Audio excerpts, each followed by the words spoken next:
नमस्कार दोस्तों, daily news India 1.0 में आपका बहुत बहुत स्वागत है। दोस्तों, गाजा के अंदर कत्लेआम कब तक चलेगा? कहीं कोई सीमा होती किसी चीज की? नेतन्याहू रोज कत्लेआम करता है। मैंने उसको कातिले आजम का नाम दिया है। हिंदुस्तान में एक मुगले आजम पिक्चर आई थी, उसमें दिलीप कुमार का रोल था।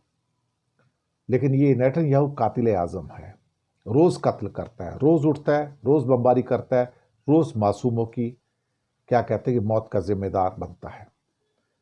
पता नहीं इसकी खून की प्यास कब बुझेगी, नहीं पता। पता नहीं ये लोगों को मारना कब बंद करेगा, नहीं पता। लेकिन यूनाइटेड नेशन को क्या हो गया है, अमेरिका को क्या हो गया है? आप संवेदनशीलता की बात करते हैं, डेमोक्रेसी की बात करते हैं, मानवता की बात करते हैं। पूरे यूरोप को क्या हो गया? उनकी क्या कहते हैं, हीनता उजागर होकर सबके सामने आ रही है। किसी को ये कत्ल नजर नहीं आता है। किस दिन 85, किस दिन 70, किस दिन 72, किस दिन 40, किस दिन 45। एक दिन नहीं जाता जब ये लोगों का कत्ल नहीं कर रहा है। कहीं तो कोई सीमा होगी ना अल्टीमेटली, जब इंसान उस कत्लेआम को बंद कर देगा। ये इस जमाने का एक नया हिटलर है, और जो ये कर रहा है वो जेनोसाइड है। वो जेनोसाइड है, मैं आपको बता रहा हूं, जिसे हिंदी में नरसंहार कहते हैं।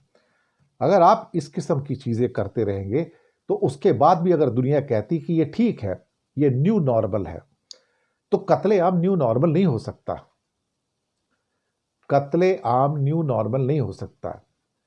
मुझे लगता है कि एक ईरान ही है जो थोड़ा बहुत इसके ऊपर एक किस्म से रिएक्शन भी कर रहा है, या हूतीज हैं जो रिएक्शन कर रहे हैं, हिजबुल्ला है जो रिएक्शन कर रहे हैं।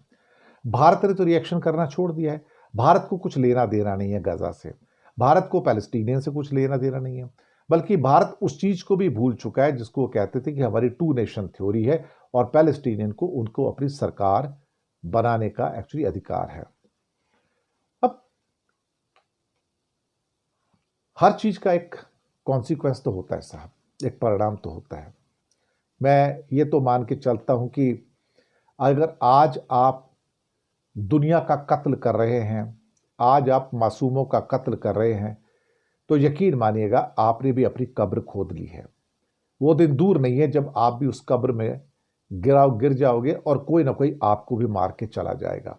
और जब आप मरोगे तो हिटलर की तरह जैसे लोग हंसते थे ना कि भाई एक कातिल मर गया है, जब आप भी मरोगे तो लोग हंसेंगे, जो भी हो।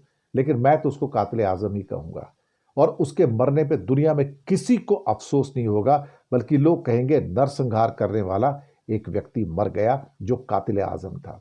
मैं खुद खुश होऊंगा जिस दिन इस आदमी का एक तरह से कहा जाए इस धरती से जाना होगा, कि इस धरती पर एक कातिल का बोझ कम हो गया है।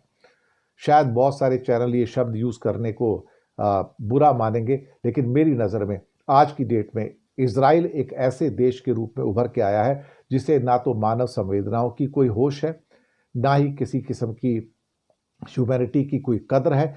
उसको कद्र है तो सिर्फ एक चीज की, कि वो अपने आका को खुश करना चाहता है और मासूमों का रोज कत्ल करना चाहता है। आज की डेट के जो यहूदी निकल कर आ रहे हैं, यहूदी इस समय कत्ल कर रहे हैं दुनिया का, मानवता का, मासूम लोगों का। ये वो यहूदी नहीं जिनको दुनिया पसंद करती थी, ये वो यहूदी हैं जो मासूमों के कत्ल के जिम्मेदार हैं, जेनोसाइड के जिम्मेदार हैं। इनके ऊपर किसी किस्म का मुझे लगता है कि संवेदना दर्शाना बहुत गलत होगा। शुक्रिया आपका।